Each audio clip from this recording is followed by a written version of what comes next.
इसलिए हमारे मध्य प्रदेश के अंदर, हमारे मध्य प्रदेश के सांस्कृतिक मंत्रालय में सांस्कृतिक मंत्री ने यह घोषणा करी, हमारे मध्य प्रदेश में, आपका नहीं कह रहा हूं, उन्होंने कहा कि स्कूल के अंदर पाठ्यक्रम में रामचरितमानस पढ़ाया जाएगा। क्या बात। आप भले ताली मत बजाओ, क्योंकि पहले बात को समझो। जैसे शिक्षा मंत्री ने कहा सर कि रामचरितमानस पढ़ाया जाए, तो लोगों ने कहा कि क्यों पढ़े? बोले इसलिए पढ़ोगे कि इस तरह की आवाजें नहीं आएगी, ये आवाजें आना बंद हो जाएगी। नहीं, वो नसीरुद्दीन शाह ने कहा ना कि मेरे को डर लग रहा। क्यों डर लगता? बोले ऐसी ऐसी आवाजें आती है। अरे यार तू हिंदुस्तान में रहता, डर लग रहा, तेरे डर का एक ही तरीका। बोले क्या? बोले हनुमान चालीसा कर, डर खत्म हो जाएगा। तो उन्होंने कहा बोले रामचरितमानस पढ़ाई जाए। बोले क्यों पढ़े? बोले इसलिए पढ़ी जाना चाहिए क्योंकि वो तुमने नहीं पढ़ी, तुम उसको पढ़ो। बोले इसके पढ़ने से क्या फायदा? बोले इसके पढ़ने से बहुत ज्यादा फायदा है। बोले क्या फायदा है? बोले रामचरितमानस पे जिन मूर्ख लोगों ने ऑब्जेक्शन लिया, उन मूर्खों को ये पता नहीं है कि ये वो ग्रंथ है जो जोड़ने का काम करता है, तोड़ने का काम नहीं करता है। रामचरितमानस में भगवान श्री राम के तर्कस से निकलने वाला पहला जो तीर, जही बाण लागत मृग गए सुरधामा। प्रभु श्री राम ने जिस मृग को मारा, वो मृग तक सुरधाम चला गया। भगवान श्री राम ने यह संकेत दिया कि जिस मृग को मैंने मारा, उस मृग के मारने से बदले में जानकी जी का हरण हुआ, सीता का हरण हुआ। अगर राम एक हिरण मारते हैं, बदले में जानकी का हरण होता है। ये बात अगर इस सलमान खान ने पढ़ी होती तो ये वहां जोधपुर में हिरण नहीं मारता। और उसके हाथ से वो ऐश्वर्या राय नहीं छूटती।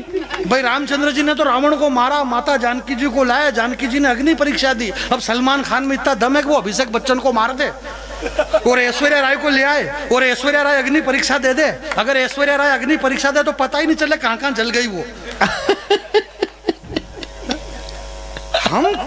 हमारी चीजें कुछ भी गलत नहीं। एक बार ताली वाली बजाओ। आप एक कविता पढ़ रहा हूं मैं आपके बीच में। भाई मजा कर दिया। भाई जानी जिंदाबाद। मैं आपके बीच में ये बात कहना चाह रहा था कि बात तो कुछ भी नहीं कह रहा, इतनी कह ही रहा हूं मैं, और इससे ज्यादा कितनी बात कहूं मैं, परंतु फिर भी मैं ये बात कहना चाहता हूं मेरे दोस्त के बुझ ही नहीं सकती, मैंने जहां से शुरू करी थी कविता कि बुझ ही नहीं सकती ये आग, मेरा वादा है, क्योंकि ये लगी हुई कम और लगाई गई ज्यादा है। क्या इस देश में इस तरह से आग फैलाने का काम मत करो मेरे भाई। सब अच्छा, मैंने ये कहा कि 140 करोड़ लोगों ने जो डिसीजन लिया होगा वो गलत तो नहीं लिया होगा ना। हमने एक देश के प्रधानमंत्री को बनाया, 10 साल तक डॉक्टर मनमोहन सिंह देश के प्रधानमंत्री रहे। मनमोहन सिंह जी अर्थशास्त्री थे, पढ़े लिखे थे, बहुत शानदार प्रधानमंत्री थे, डॉक्टर थे। डॉक्टर होने के बाद 10 साल में उन्होंने एक इंजेक्शन नहीं लगाया। इसके बाद हमने चाय बेचने वाले को प्रधानमंत्री बनाया। इस चाय बेचने वाले ने दे धड़ाधड़ ऑपरेशन पे ऑपरेशन, ऑपरेशन पे ऑपरेशन। अब अगर चाय बेचने वाला ऑपरेशन करेगा तो टांके तो गलत सुलत आ ही सकते हैं। ये टांके गलत सुलत आ गए, जरा हाथ खड़े करके ताली बजाओ। टांकों में दर्द हो रहा है, बाकी और कुछ भी नहीं हो रहा है। लोग उलूल जुलूल चिल्ला रहे। अब वो कह रहा है, वो दक्षिण भारत से एक आदमी चिल्लाया, बोले सनातन को खत्म कर दो, ये डेंगू कीड़े। अरे मूर्ख, ऐसे कैसे खत्म कर देगा यार? सनातन कोई खत्म हो रहा, जब हम तेरे को खत्म नहीं कर रहे तो तू हमको खत्म मत कर। कोई किसी को भी खत्म मत करो। तेरे से खत्म होगा कहां? पहली बात, कोई किसी से भी खत्म नहीं हो रहा। एक कविता मैं आपके बीच में पढ़ रहा हूँ, सुनिएगा। मैं ये बढ़िया कविता के लिए एक बार ताली बजा दीजिए जानी बजा के लिए। वाह क्या जानी, शानदार। धन्य धन्य धरा जहाँ की शक्ति भक्ति और स्वाभिमान कभी बिका नहीं। यहाँ धन्य धन्य धरा जहाँ की शक्ति भक्ति और स्वाभिमान बिका नहीं। भूल करके भी चली मत जाना अकेले में, भूल करके भी चली मत जाना अकेले में। लोग चेहरे पे चेहरा लगा करके घूम रहे हैं इस मेले में, और घर चली गई अकेले में तो आबरू लुटा करके घर पहुंचोगी अपने आप की, क्योंकि तुमने वो मजबूत उंगलियां छोड़ दी है जो बचपन में पकड़ रखी थी अपने बाप की।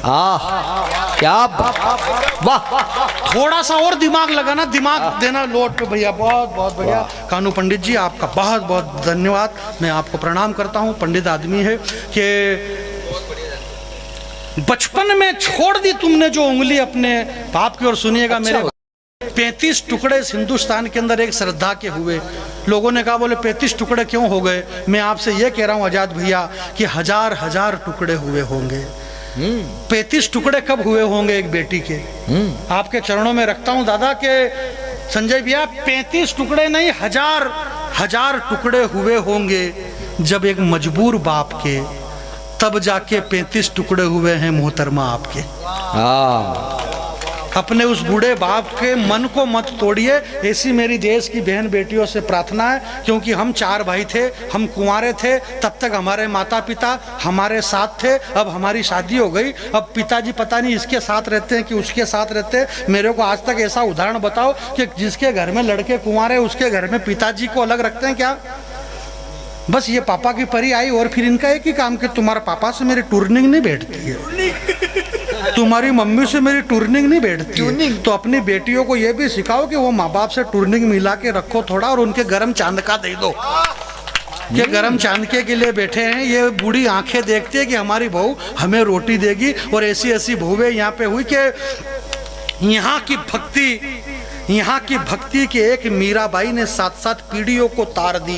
पहन के चंदन की माला 9 लाख के हार को ठोकर मार दी। ऐसी प्रेम दीवानी हुई कि फिर किसी दीवाने के बारे में सोचा नहीं, और प्रेम में पागल पी गई प्याला। जहर था कि अमृत सोचा नहीं, और धन्य है वो प्रेम दीवानी, नफरत की दुनिया में प्रेम शब्द को जिंदा कर गई। और यहाँ के त्याग और बलिदान की बात करते हैं, 2 पंक्ति साथ में ले जाना, मुझे विदा करना, कि यहाँ के त्याग और स्वाभिमान की बात करते हैं तो आंखें भर भर आती है।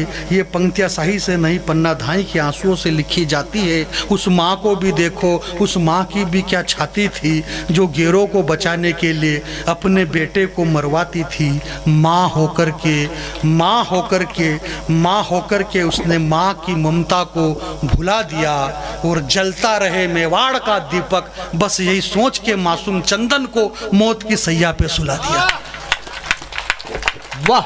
माँ होकर के उसने माँ की ममता को भुला दिया, और जलता रहे हमारे राजस्थान का दीपक, यही सोच के मासूम चंदन को मौत की सैया पे सुला दिया। तो मंदिर मस्जिद बनाने